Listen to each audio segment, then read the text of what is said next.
नमस्कार दोस्तों, आप सभी का स्वागत है हमारे YouTube चैनल VCS एकेडमी पर। और आज की इस वीडियो में हम कक्षा 12 भौतिक विज्ञान अर्धवार्षिक परीक्षा 2023-24 के प्रश्न पत्र का सॉल्यूशन लेकर आए हैं। ये जो प्रश्न पत्र है ये डीडवाड़ा कुचामन जिले में संपन्न हो चुका है।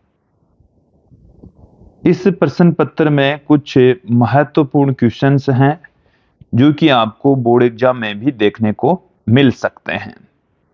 यहाँ पर आप ध्यान देंगे कि इस प्रश्न पत्र का पूर्णांक है 40 और इसे 3 घंटे और 15 मिनट में संपन्न करना होगा।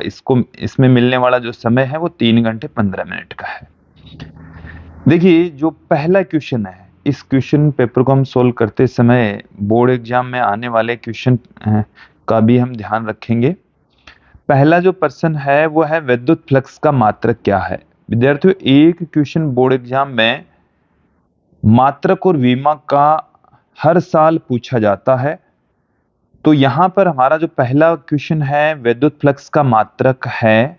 तो देखिए, विद्युत फ्लक्स को हम फाई से रिप्रेजेंट करते हैं और फाई बराबर होता है E इंटू एस। ई का मात्रक होता है वोल्ट प्रति मीटर, एस का मात्रक मीटर स्क्वायर, तो इसका मात्रक हो जाएगा volt into meter. Volt into meter option A यहां पर दे रखा है, ऑप्शन ए सही होने वाला है। नेक्स्ट क्वेश्चन देखिए कि दिए गए धारा वितरण में आई का मान क्या है। हम ये जानते हैं कि किसी संधि पर आने वाली धाराओं का बीजगणित योग किसी संधि से दूर जाने वाली धाराओं के योग के बराबर होता है।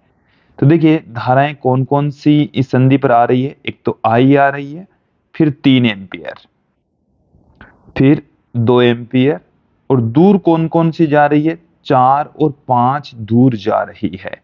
तो यहां से आई बराबर 4 + 5 - 3 - 2। तो आई की जो वैल्यू है वो हमारे पास में आ जाएगी 4 एम्पियर। ऑप्शन से यहां पर सही होने वाला है। नेक्स्ट क्वेश्चन देखें कि एक आदर्श एमीटर का प्रतिरोध होता है। एक एमीटर को हम श्रेणी क्रम में संयोजित करते हैं और उस आदर्श एमीटर का प्रतिरोध कितना होता है। तो आदर्श एमीटर का प्रतिरोध 0 होता है। ऑप्शन बी यहां पर सही होगा। नेक्स्ट जो क्वेश्चन है कि फोटोन का यहां पर आएगा संवेग। इसको थोड़ा सा सही करें। फोटोन का संवेग होता है, फोटोन का जो संवेग है वो कितना होता है। तो देखिए विद्यार्थियों, इसको क्लियर कर लें। हम ये जानते हैं कि E बराबर h न्यू, E बराबर mc², दोनों को हम इक्वल पुट कर दें तो ये फोटोन के लिए हमारे पास में h न्यू अपॉन में c आ जाएगा और m इंटू सी को हम फोटोन का संवेग p कहेंगे। h न्यू अपॉन में c इसका सॉल्यूशन होने वाला है। क्लियर। तो h न्यू अपॉन में c, तो यहां पर ये जो d है ये हमारे पास में आवर्ती ही है, फोटोन की आवर्ती। नेक्स्ट यहां पर आप ध्यान दें कि H परमाणु में मुख्य क्वांटम संख्या n के बढ़ने पर ऊर्जा तलों के मध्य का ऊर्जा अंतराल बढ़ता है, घटता है, समान रहता है। तो देखिए, इसको भी क्लियर कर लें कि पहले ऊर्जा स्तर में हाइड्रोजन परमाणु के पहले ऊर्जा स्तर में जो ऊर्जा होती है वो -13.6 इलेक्ट्रॉन वोल्ट, दूसरे ऊर्जा स्तर में ऊर्जा होती है -3.4 इलेक्ट्रॉन वोल्ट, तीसरे में -1.51 इलेक्ट्रॉन वोल्ट, चौथे ऊर्जा स्तर में ऊर्जा होती है -0.85 इलेक्ट्रॉन वोल्ट। तो जैसे जैसे n की वैल्यू बढ़ रही है, यहाँ पर n का मान हमारे पास में है यहाँ पर 1, यहाँ पर 2, 3 और फिर यहाँ पर है n का मान 4। तो वैल्यू बढ़ती है तो इनके बीच का जो ऊर्जा अंतराल है वो घट रहा है। तो यहाँ पर ऑप्शन आएगा ब। नेक्स्ट क्वेश्चन देखें कि आइंस्टीन का द्रव्यमान ऊर्जा संबंध है आइंस्टीन का द्रव्यमान ऊर्जा संबंध होता है E = mc²। तो ऑप्शन से यहां पर सही होने वाला है। नेक्स्ट क्वेश्चन की ओर बढ़ते हैं। देखिए जो अगला क्वेश्चन है वो है चुंबकीय क्षेत्र की तीव्रता की विमा है। चुंबकीय क्षेत्र की तीव्रता की विमा आप अलग अलग फॉर्मूलों का प्रयोग करते हुए इसकी विमा फाइंड आउट कर सकते हैं। देखिए हमारे पास में एक फॉर्मूला मैं आपके सामने रख देता हूं कि किसी धारावाही चालक पर लगने वाले बल का फॉर्मूला होता है F = IL/B। तो यहाँ से B बराबर आ गया है F/I/L। यहाँ पर अब हम विमा पुट करेंगे तो M1 L1 T-2 I A1 आ जाएगा, L के लिए L1 आ जाएगा। फाइनली जो इसकी विमा निकल कर आती है M1 L0 T-2 A-1 आती है। तो यहाँ पर आप ध्यान दें M1 L0 T-2 A-1। तो ये वाली यहाँ पर एकदम एग्जैक्ट आपको दिखाई नहीं दे रहा होगा, ये आएगी M1 L0 T-2 A-1। Option A यहाँ पर सही हो जाएगा। नेक्स्ट क्वेश्चन देखें कि उत्तल लेंस की शक्ति होती है। तो उत्तल लेंस की फोकस दूरी उत्तल लेंस के लिए F होता है पॉजिटिव, F पॉजिटिव P बराबर होता है 1/F जो कि पॉजिटिव होगा, तो ये धनात्मक होती है। फिर हम आगे बढ़ते हैं अगले क्वेश्चन की ओर। विभवांतर तथा विद्युत धारा के मध्य प्रकाश विद्युत धारा के मध्य ग्राफ खींचिए। तो देखिए इनके मध्य जो ग्राफ है वो आपने इसके थ्योरेटिकल पार्ट में भी पढ़ा होगा। एक एक्सिस के ऊपर हम ले लेते हैं विभवांतर, हमने एक एक्सिस के ऊपर एक्स एक्सिस के ऊपर ले लिया है विभवांतर, और वाई एक्सिस पर ले लिया हमने प्रकाश विद्युत धारा, प्रकाश विद्युत धारा ये हमने ले लिया। और जब इनके बीच में हम ग्राफ खींचे तो हमें इस टाइप का ग्राफ प्राप्त होता है। यहां पर विभव है 0, यहां पर विभव है V0 जिसको हम निरोधी विभव कहते हैं, ऋणात्मक विभव। ये जो विभव होता है वो कैसा होता है, ऋणात्मक विभव होता है। तो इस टाइप का ग्राफ हमें प्राप्त होने वाला है। क्लियर। अब हम थोड़ा सा आगे बढ़ते हैं, अगले क्वेश्चन की ओर बढ़ेंगे, अगले क्वेश्चन की ओर चलेंगे। देखिए अगला जो हमारा पार्ट है वो क्या है कि चुंबकीय फ्लक्स की विमा ज्ञात करें। चुंबकीय फ्लक्स की जो विमा है वो क्या होगी। तो देखिए चुंबकीय फ्लक्स का जो फॉर्मूला है, अलग अलग हमारे पास में फॉर्मूले हैं, उनमें से किसी भी एक फॉर्मूले की सहायता से आप चुंबकीय फ्लक्स की विमा ज्ञात कर सकते हैं। तो यहां पर आप ध्यान दें, एक बार इन सबको मैं पुनः यहां से हटा देता हूं। चुंबकीय फ्लक्स की विमा फाई बी बराबर B × A होता है। तो फाई बी की विमा B × A की विमा के बराबर होगी, BA की विमा। तो B की विमा अभी अभी हमने यहां पर देखी है M1 L0 T-2 A-1। A की विमा हो जाएगी L2। तो फाइनली जो इसकी विमा है M1 L2 T-2 A-1 आ जाएगी। क्लियर।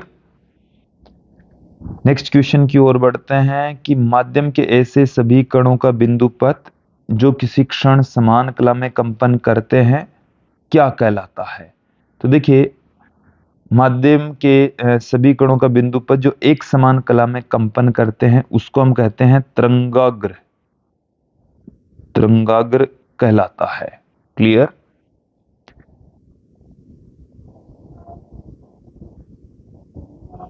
नेक्स्ट क्वेश्चन देखें कि विस्थापन धारा की परिभाषा दीजिए। तो देखिए विस्थापन धारा दो समांतर प्लेटों के मध्य प्रवाहित होने वाली एक तरीके की धारा होती है। विस्थापन धारा को हम आई डी से लिखते हैं। ये होती है A epsilon naught D E upon D T. इसे हम epsilon naught D E into A, इसको इस तरीके से भी हम पुट कर सकते हैं, D phi E upon D T. तो देखिए यहां से इस फॉर्मूले के जरिए हम इसको देखिए किस तरीके से परिभाषित कर सकते हैं। विद्युत क्षेत्र में परिवर्तन के कारण, विद्युत क्षेत्र में परिवर्तन के कारण, या हम इससे इसकी डेफिनेशन दे सकते हैं विद्युत फ्लक्स में परिवर्तन के कारण। विद्युत क्षेत्र में या विद्युत फ्लक्स में परिवर्तन के कारण प्रवाहित होने वाली धारा, परिवर्तन के कारण प्रवाहित धारा। और ये जो धारा है वो संधारित्र की प्लेटों के मध्य प्रवाहित होती है। किनके मध्य प्रवाहित होगी? संधारित्र की प्लेटों के मध्य जो विद्युत क्षेत्र है उसमें परिवर्तन की वजह से या विद्युत फ्लक्स में परिवर्तन के कारण से जो विद्युत धारा प्रवाहित होती है, तो उसको हम विस्थापन। नेक्स्ट क्वेश्चन देखें। चुंबकीय क्षेत्र में धारावाही चालक पर बल का सूत्र सदिश रूप में लिखिए। तो किसी एक समान चुंबकीय क्षेत्र में रखे धारावाही चालक पर बल का जो फॉर्मूला होता है Fm equal to I L vector cross B vector होता है। यही इसका सदिश रूप भी है। नेक्स्ट क्वेश्चन की ओर बढ़ते हैं। नेक्स्ट क्वेश्चन है परमाणु के बोर मॉडल की कोई दो कमियां लिखिए। तो देखिए बोर मॉडल में बहुत सारी कमियां हैं, एक एक करके आप सुन लीजिए। कि बोर मॉडल ये कहता है कि इलेक्ट्रॉन नाभिक के चारों ओर वृत्ताकार कक्षाओं में चक्कर लगाता है, जबकि हम ये जानते हैं कि सही बात यह है कि इलेक्ट्रॉन है वो नाभिक के चारों ओर दीर्घवृत्ताकार कक्षाओं में चक्कर लगाते हैं।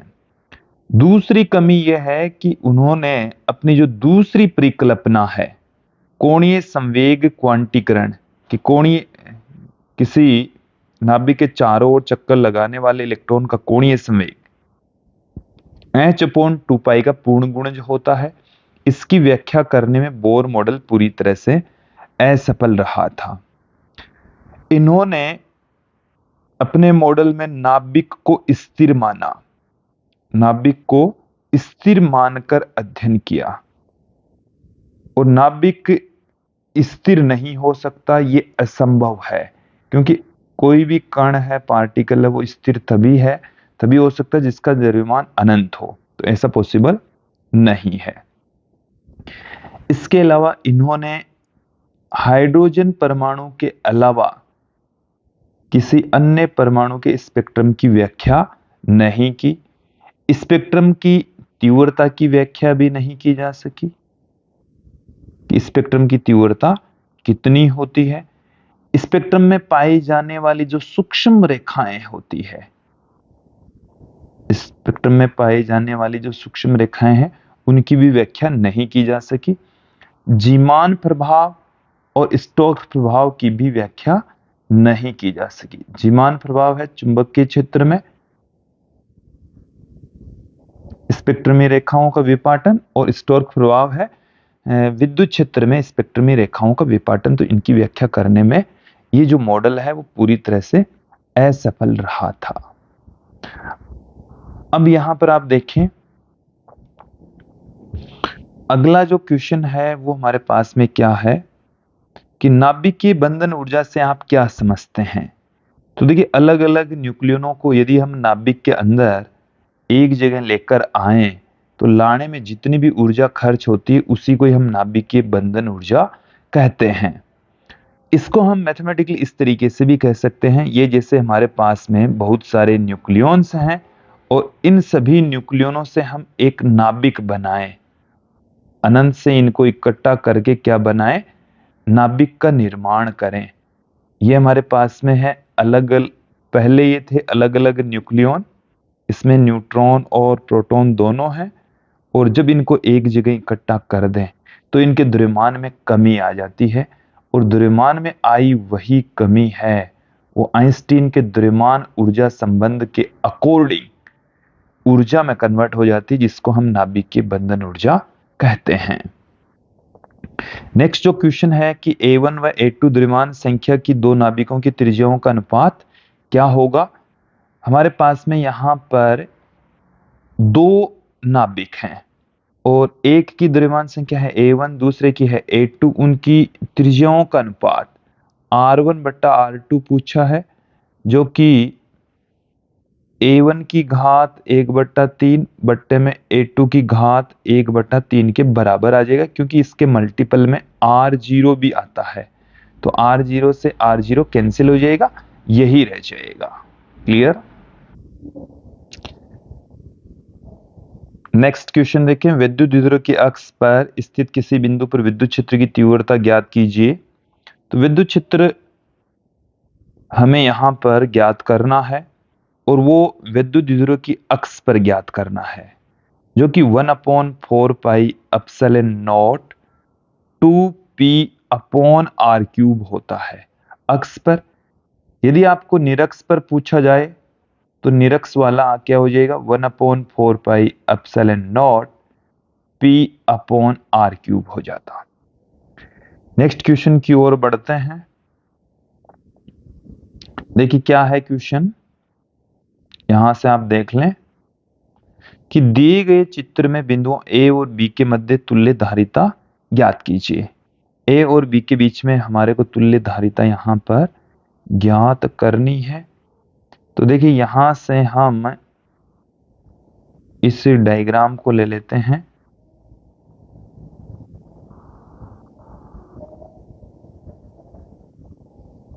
इसको हम यहां से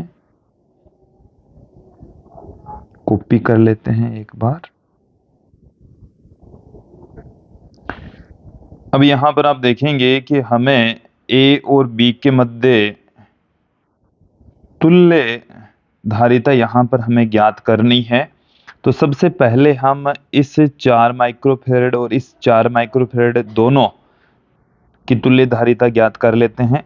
इस संधारित्र को नाम देता हूं मैं C1, इसे C2, इसे हम दे देते हैं C3, इसे C4, इसे C5 और इसे हम दे देते हैं C6।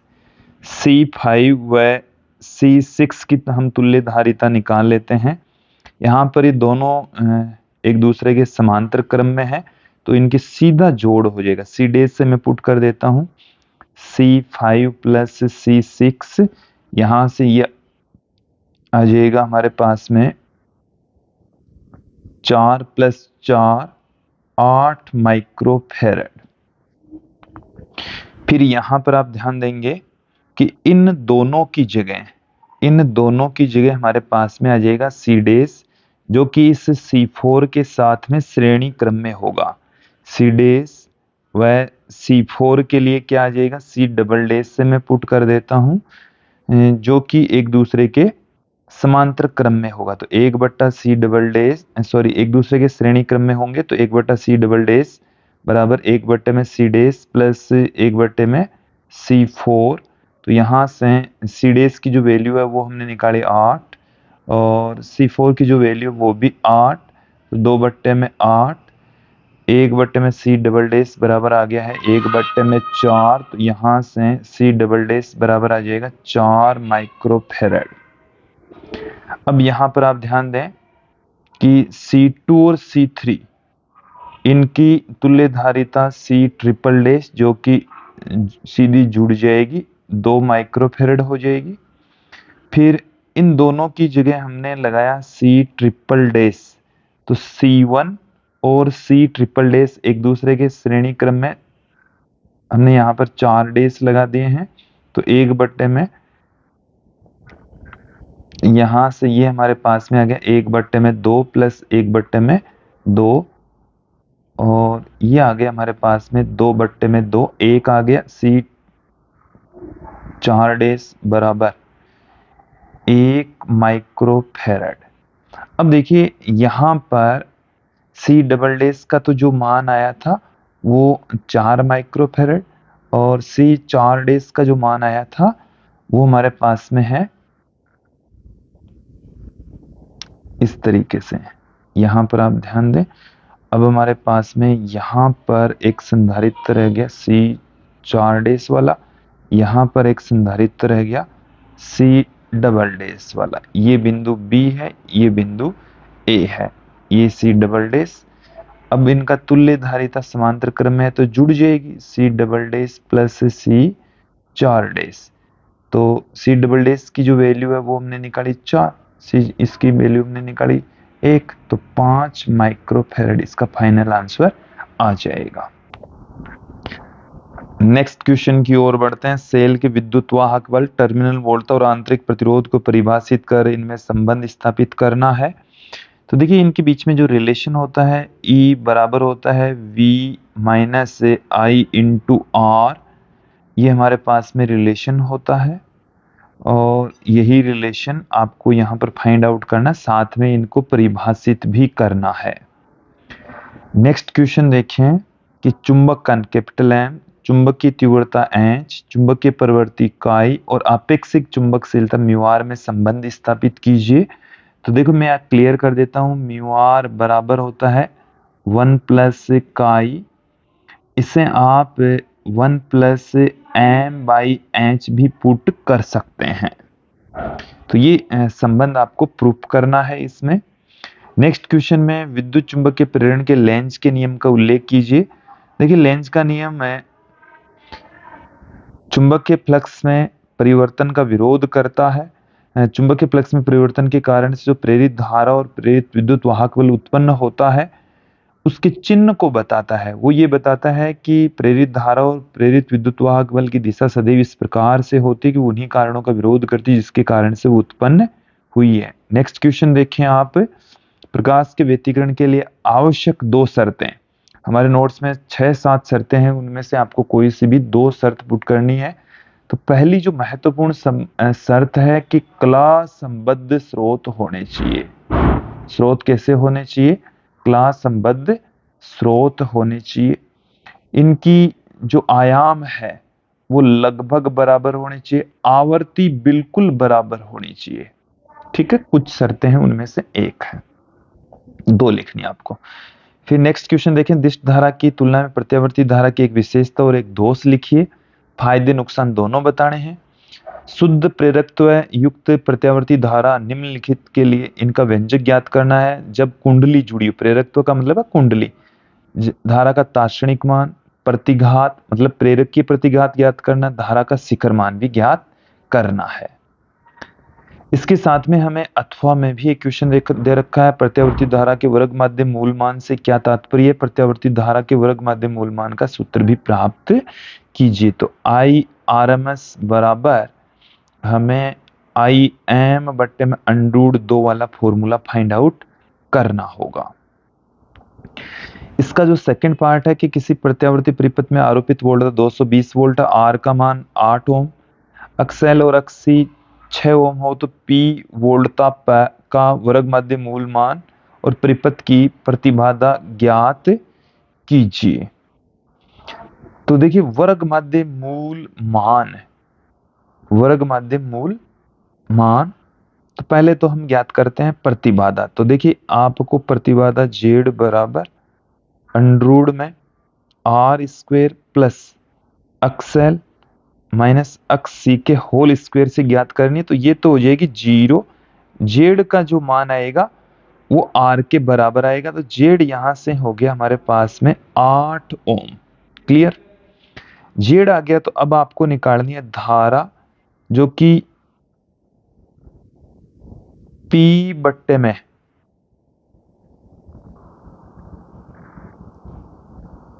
पी वोल्टता का वी बट्टे में, देखिए आरोपित वोल्टता ये वीआरएमएस मान हमें दे रखा है, वी बट्टे में जेड होगा। तो यहां से आईआरएमएस मान तो आप निकाल सकते हैं वीआरएमएस अपॉन में जेड से, और यहां से वीआरएमएस का मान है 220 और 220 बट्टे में 8 से यहां से निकल जाएगा तो 110 बट्टे में 4 55/2 27.5 एम्पियर। ये तो IRMS निकल गया। वोल्टता का वर्ग माध्य मूल मान, P वोल्टता का वर्ग माध्य मूल मान तो हमें दे ही रखा है, यही है। ठीक है, धारा का मान मैंने बता ही दिया है। नेक्स्ट क्वेश्चन की ओर बढ़ते हैं। गोलीय दर्पण की फोकस दूरी और वक्रता त्रिज्या में संबंध स्थापित कीजिए। तो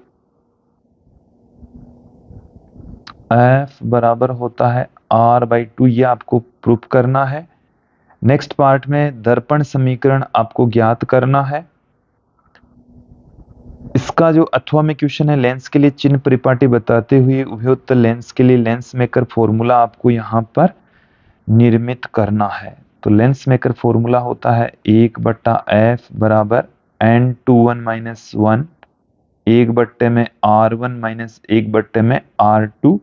ये ऑप्टिक्स वाले चैप्टर में आपको मिल जाएगा। क्लियर।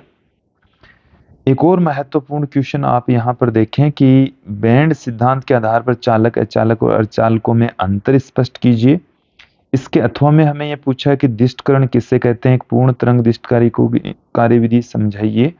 आवश्यक परिपथ चित्र भी हमारे को पूछा गया है, तो ये हमारे को इलेक्ट्रॉनिकी वाले चैप्टर में मिल जाएंगे। तो ये काफी आसान सा और काफी महत्वपूर्ण क्वेश्चन वाला एक प्रश्न पत्र हमने लिया, और मुझे उम्मीद है ज्यादातर जो क्वेश्चंस हैं उनके जो डाउट थे वो क्लियर हो गए होंगे, और जो हमारे नोट्स हैं उनसे आपको बहुत कुछ सहायता मिल सकती है। नोट्स प्राप्त करने के लिए ये हमारे व्हाट्सएप नंबर है, केवल आपको व्हाट्सएप करना है।